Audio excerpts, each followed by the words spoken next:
Bon, bah, il est l'heure de faire le bilan de cette Cave Sprint, avec les déclarations comme d'habitude. Alors, pas de déclaration audio aujourd'hui, pourquoi? Tout simplement parce que Canal+ a rendu l'antenne juste 3-4 minutes après la fin, après la ligne d'arrivée du coup.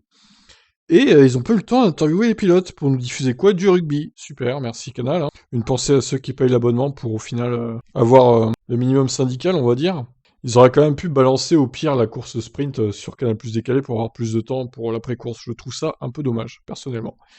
Bref, ceci étant dit, résultat de la course sprint, tant pis, on va commencer avec les écrits. Donc Bottas s'impose devant Verstappen. Sainz qui a bien résisté à Perez, bravo à lui, malgré son rythme difficile, bien inférieur à celui des Red Bull et de la Mercedes de Bottas. Perez donc devant Lewis qui a très bien remonté, bravo à lui. Norris 6ème, 7ème Leclerc, Gasly 8, Ocon, suivent Vettel, Ricciardo et Alonso. Giovinazzi qui a juste éclaté Kimi, j'ai hâte de lire la déclaration des deux d'ailleurs. Au final, celui-ci est 13ème, Stroll 14ème, Tsunoda 15, Latifi 16 devant son équipier. Raikkonen donc 18ème alors qu'il pourrait peut-être viser un top 10, au moins 11 ou 12 je pense, de façon certaine. Mais là, franchement, il va encore s'en prendre dans la gueule. Hein. Giovinazzi, mais il cherche en même temps. Mick Schumacher 19 et Mazepin 20ème. Alors aussi, petit aparté, il y a eu énormément de de nouvelles personnes donc, qui ont commenté sur la chaîne suite aux polémiques entre Hamilton et la FIA, et puis entre Verstappen et la FIA aussi, du coup. Pour certains, pas mal de conneries dans les commentaires, j'étais assez étonné. Donc j'ai répondu à certains et pas à d'autres, parce que bon, j'ai pas le temps non plus de tout faire. Vous verrez, hein, checkez un peu les différentes vidéos de ces derniers jours, vous verrez qu'il y a pas mal de choses invraisemblables concernant certains nouveaux venus sur la chaîne. Bon, eh ben sur ce, on commence avec Bottas, évidemment, qui s'impose dans cette course sprint incroyable. Le départ était l'élément clé pour prendre un bon élan. Nous avons parié sur les pneus tendres. Nous savions que cela profiterait au départ et cela a fonctionné. Il s'agissait d'essayer de survivre jusqu'à la fin, mais je suis heureux que ça ait parfaitement fonctionné. Ouais, franchement, je pensais qu'il s'effondrerait à la fin, Bottas, mais non, il a bien tenu, ça va. Max s'est remonté, mais il a fini par avoir du mal avec ses pneus derrière moi. C'était la stratégie, c'est parfait. Le pilotage de Bottas a rendu le sourire à Toto Wolff et à l'équipe Mercedes. Il prit Verstappen de 3 points du jour et de la pole pour demain, alors qu'Hamilton a pu remonter jusqu'à la 5ème place. Il partira donc 10ème demain. Lewis est remonté 5ème, il a dû faire une course de folie. Je crois que nous allons avoir plaisir à revoir ces 24 tours dans le garage. Une bonne qualif sprint pour nous. Carrément. Carrément, carrément. Il limite la casse, hein, Hamilton, vraiment, là.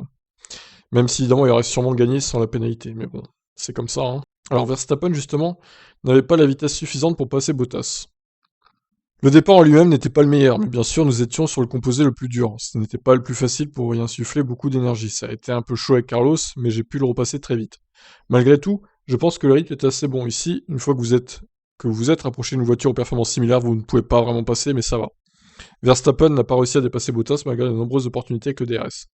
Bah oui, surtout que là, il y avait aucun arrêt au stand, donc pour dépasser dans les stands, bah, avec la stratégie, c'était pas possible, il était bloqué derrière Bottas. Ils sont plus rapides dans la ligne droite, il faut donc un très bon dernier virage pour pouvoir passer. Aujourd'hui, c'était pas possible et nous essaierons à nouveau demain. Alors s'il te plaît, Bottas, prends un bon départ demain aussi. On compte sur toi. Hein. Bon, en tant que fan de Mercedes, évidemment. Les fans de Max diront non, non, crache-toi, Bottas. Chacun son point de vue.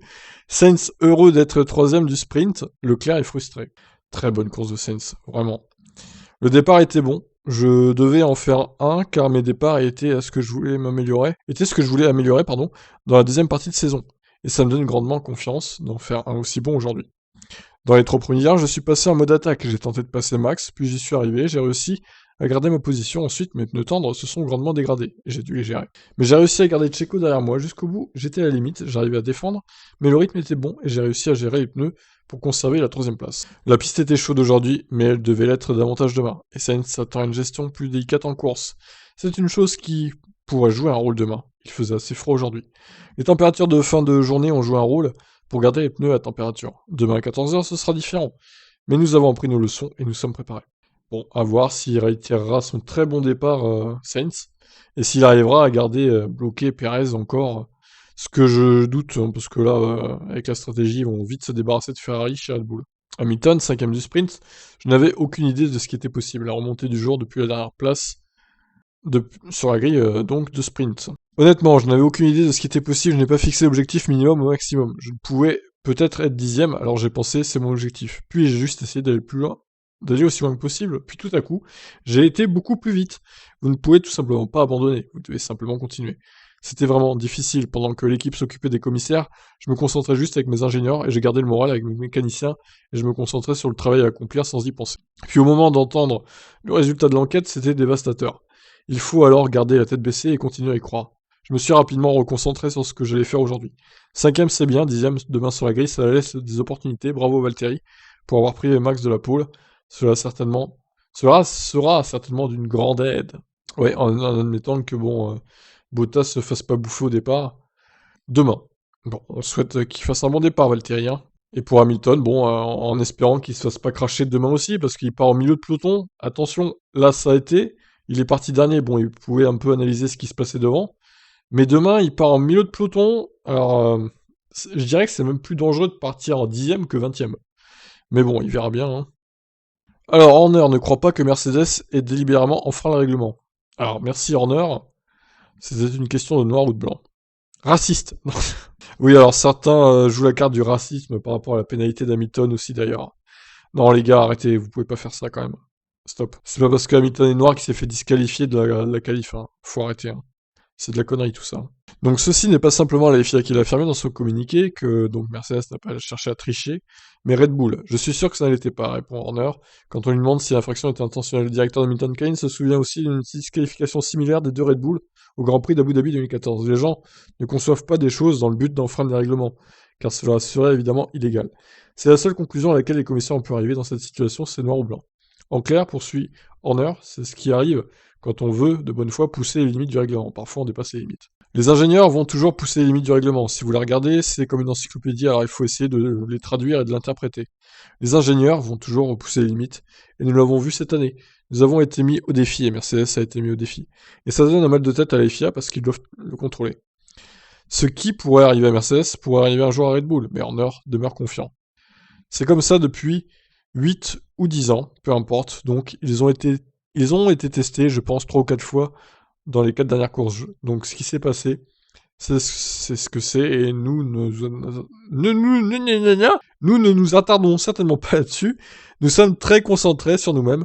Je suis content que ce ne soit pas nous qui soyons dans cette situation. Ah oui, bah c'est sûr, hein. C'est toujours mieux que l'adversaire soit dans cette situation que vous-même. On va tout lire, même si c'est un peu long. C'est Red Bull qui a indirectement pointé l'attention de la FIA sur l'aileron arrière de la Mercedes, mais pas spécifiquement sur le DRS. Pour Horner, c'est de bonne guerre. Si nous ne poussions pas, nous ne ferions pas notre travail. C'est une compétition, vous devez pousser dans tous les domaines et regarder, nous le récupérons avec un intérêt dans l'autre sens. Ça montre que Mercedes est à la limite. Ils sont poussés cette année à la limite, et c'est génial. Nous en profitons, nous avons travaillé dur pour arriver à cette position, mais nous ne pouvons contrôler que ce que nous faisons. Sans ce flap de DRS illégal, la Mercedes d'Hamilton pourrait-elle être très rapide tout de même en ligne droite? Les qualifs sprint ont montré que oui. Qu'en pense Horner? Selon lui, c'est surtout l'effet du nouveau moteur thermique. Ah, merci aussi de dire ça. Parce que les nouveaux qui ont débarqué, ils ont dit « Ah, mais il a gagné 20 km/h grâce au DRS, c'est sûr. C'est que grâce à ça. » Ou 12 km/h aussi, j'ai eu. Non mais les mecs, n'oubliez pas que le moteur neuf, quand même, c'est un gain non négligeable, quoi. Alors certes, je dis pas qu'il a rien gagné avec son DRS, là, il a dû gagner 5 ou 6 km/h. Mais l'autre moitié, je pense que c'est le moteur, hein, tout simplement.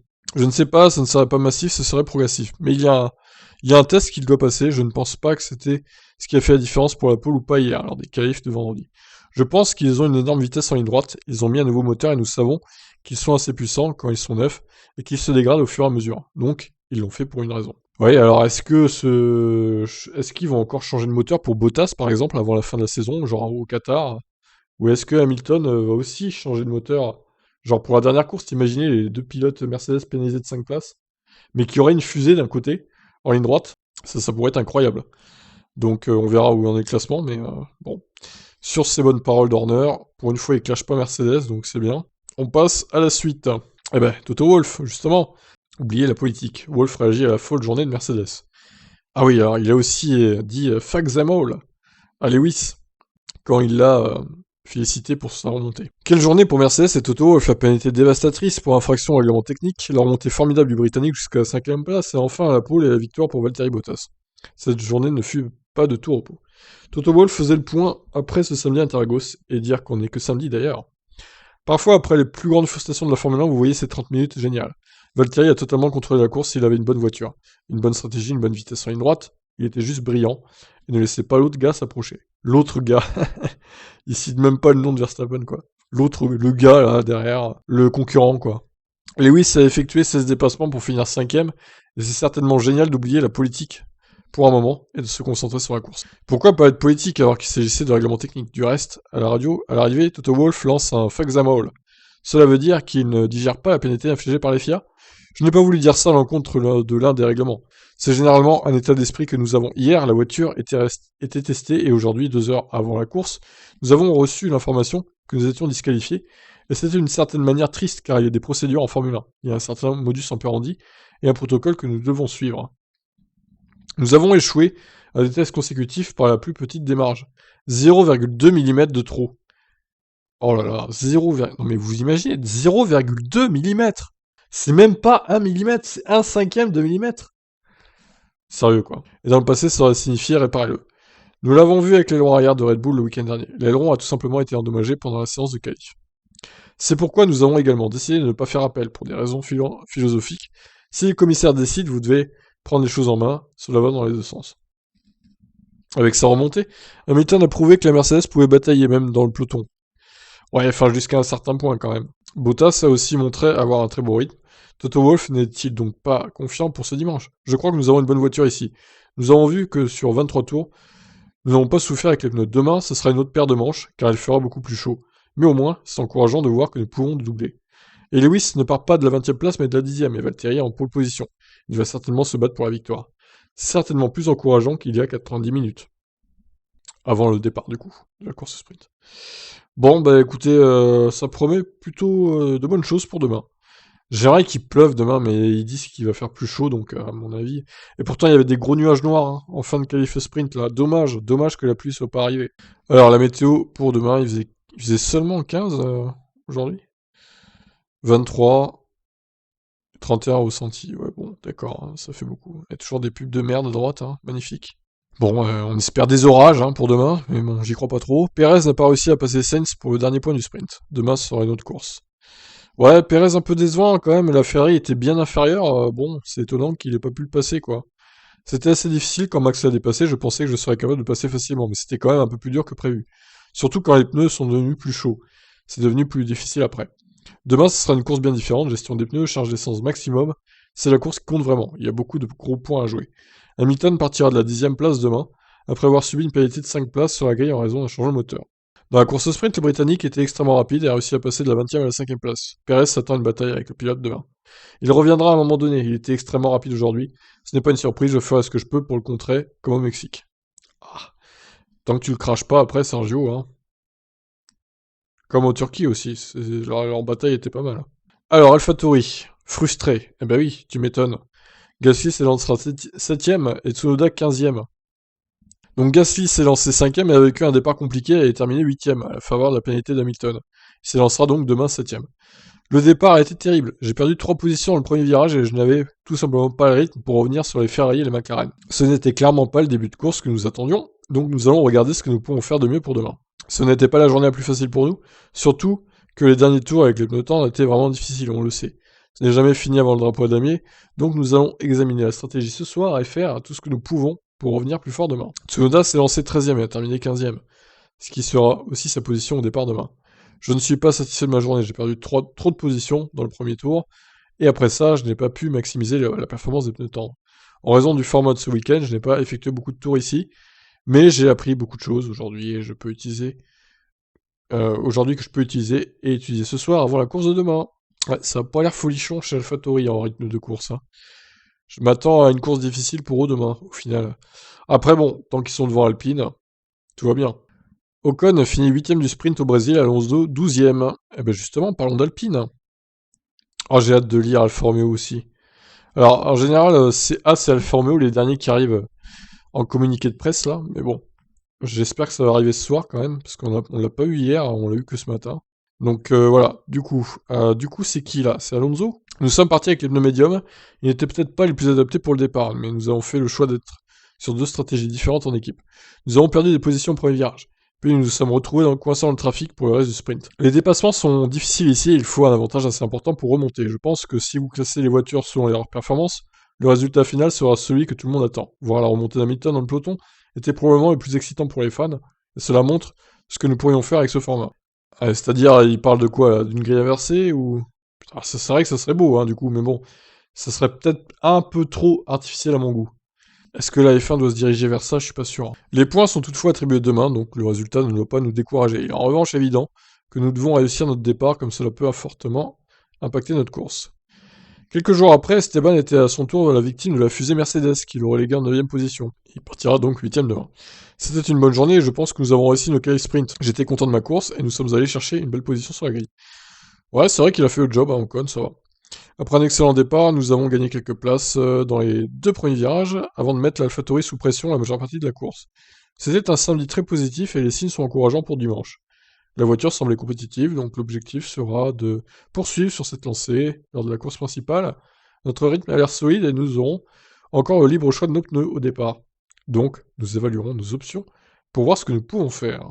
Bon, Alan Perman, je passe. Je vous laisse éventuellement lire si vous voulez. Vous mettez pause dans la vidéo. Aston Martin se place un peu mieux après la qualif sprint. Vettel et Stroll gagnent 2 places chacun. Ouais, bon, ils ont fait le job, hein, chez Aston Martin, ça va. Mieux qu'en qualif normal, en tout cas. J'ai pris un bon départ et gagné quelques places. Nous avons dû nous battre pour rester avec les voitures les plus rapides, comme la McLaren de Ricciardo derrière nous. Explique Vettel. J'étais dans le train de voiture bénéficiant du DRS, qui a certainement aidé. Le rythme de course était correct, mais le départ sur le médium signifiait que nous étions plus rapides vers la fin par rapport à se entendre. Je pense que ce sera pareil demain. C'est une course longue, et nous devrons nous battre pour marquer des points, car il y a des voitures plus rapides ici, dont Lewis Hamilton qui partira juste derrière moi. Lance Stroll s'était lancé 15ème et terminé 14ème grâce à la bonne gestion des incidents devant lui, et un dépassement sur Tsunoda. Nous avons gagné une place pour la course demain, c'est positif.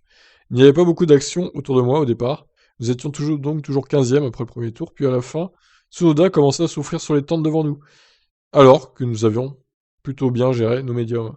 Il a perdu le DRS de la voiture devant lui, et nous l'avons eu dans le dernier tour, donc je pense que c'était probablement la bonne chose à faire que de partir en médium. C'était difficile de dépasser aujourd'hui, mais c'est une course longue demain, et tout peut arriver sur ce circuit. Alors peut-être qu'il y aura quelques opportunités pour nous. Nous verrons ce que nous pourrons faire, depuis la 14ème place. Alors, As. Avec les tendres, As a tenté un pari aussi logique que 20. Ouais, bah As, voilà, il n'y a rien à faire, hein, ils sont derniers tout le temps en fait, hein, donc... Nous avons opté pour le pneu C4, ce qui est un peu un pari. Les premiers tours ont été assez bons, j'ai eu l'occasion de m'approcher de Mick. Nous nous sommes battus 4 virages côte à côte. J'ai vraiment senti, donc ça c'est Mazepin, hein, vous l'aurez compris, j'ai vraiment senti que c'était le bon moment pour faire quelque chose, mais malheureusement, les pneus arrière étaient en difficulté à partir de ce moment-là.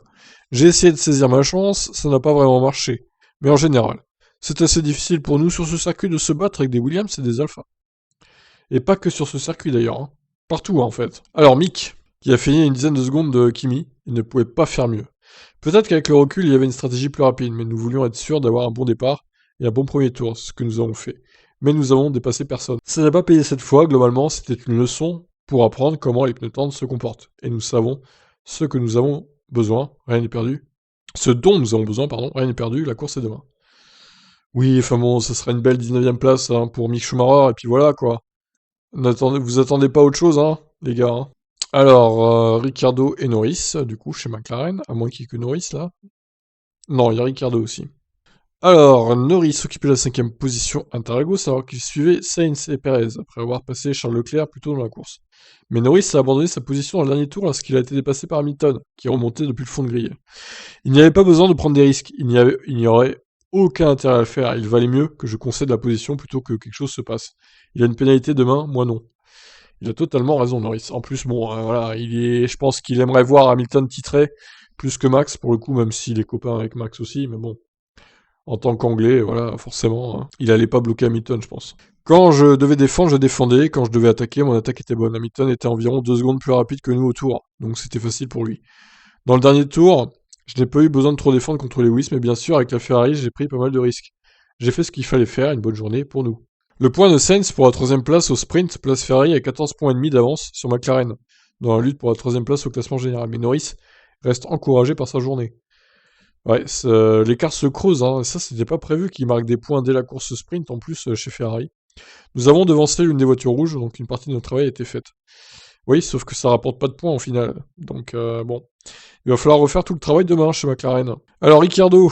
Malheureusement, la course a été conditionnée par le premier tour durant lequel j'ai perdu 2 places. Le départ initial était correct, mais j'ai choisi l'intérieur au premier virage, et ça m'a fait passer à l'extérieur. J'ai dû freiner plus tard et plus loin. Ça m'a rendu vulnérable après, donc j'étais mécontent de ma décision de prendre l'intérieur. Des fois ça fonctionne et des fois non. J'aimerais être meilleur à ça, et ça m'a coûté des positions. La suite de la course a été frustrante pour l'Australien qui a résisté à Hamilton.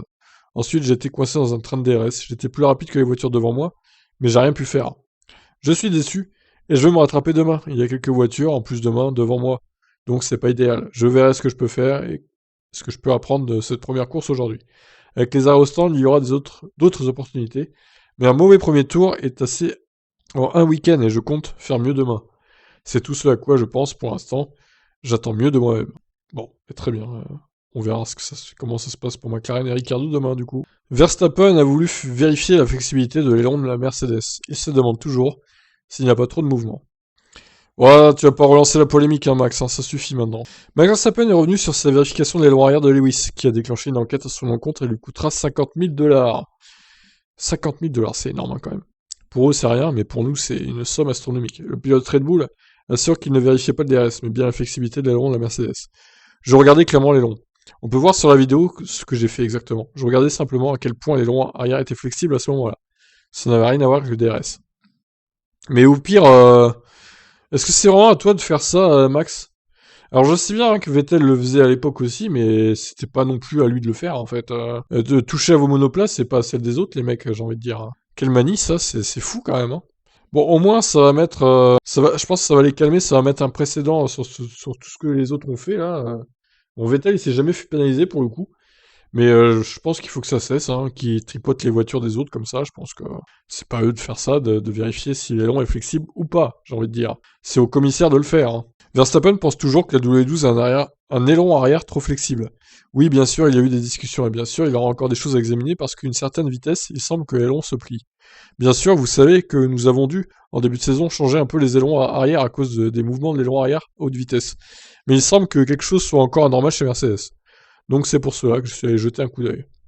Verstappen assure qu'il paiera son amende lui-même et qu'il ne fera pas intervenir son équipe pour la payer. Il plaisante sur le fait qu'il espère payer au commissaire un bon dîner avec du bon vin. Ah bah le dîner à 50 000 $, j'espère qu'ils vont pas le dépenser que dans ça, quoi, du coup, hein. Ça fait un peu cher. J'espère que ce sera un vin bon et cher, ce serait bien. Ils peuvent aussi m'inviter à dîner, et je paierai également pour ce dîner. Je dois payer mon amende, pas Red Bull. J'aurai juste moins de points. Moins de points FIFA sur mon PC. C'est-à-dire, me dites pas qu'il achète les food points, là, comme un pigeon. Max, pas toi, mais non. C'est ça? Tu dépenses ton salaire dans les food points de FIFA, c'est ça? Oh là là, quel pigeon ce Max, c'est incroyable. Bon, je sais pas ce qu'il voulait dire, mais bon, je crois que c'est ça, hein.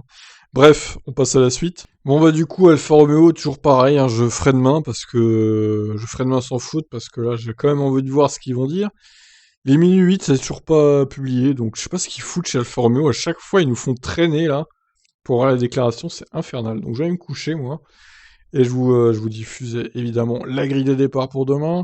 Bottas, Verstappen, Sainz, Perez, Norris, Leclerc, Gasly, Ocon, Vettel, Hamilton, donc 10ème, finalement, puisqu'il a une pénale de 5 places. Donc il limite la casse, mais bon, attention, hein, partir en milieu de grille, c'est toujours très dangereux. Donc Ricciardo ensuite, Alonso, Giovinazzi, Stroll, Tsunoda, Latifi, Russell, Raikkonen, Mick Schumacher et Mazepin. Voilà pour ce débrief de la qualif sprint qui était plutôt intéressante, hein, grâce à la remontée notamment d'Hamilton.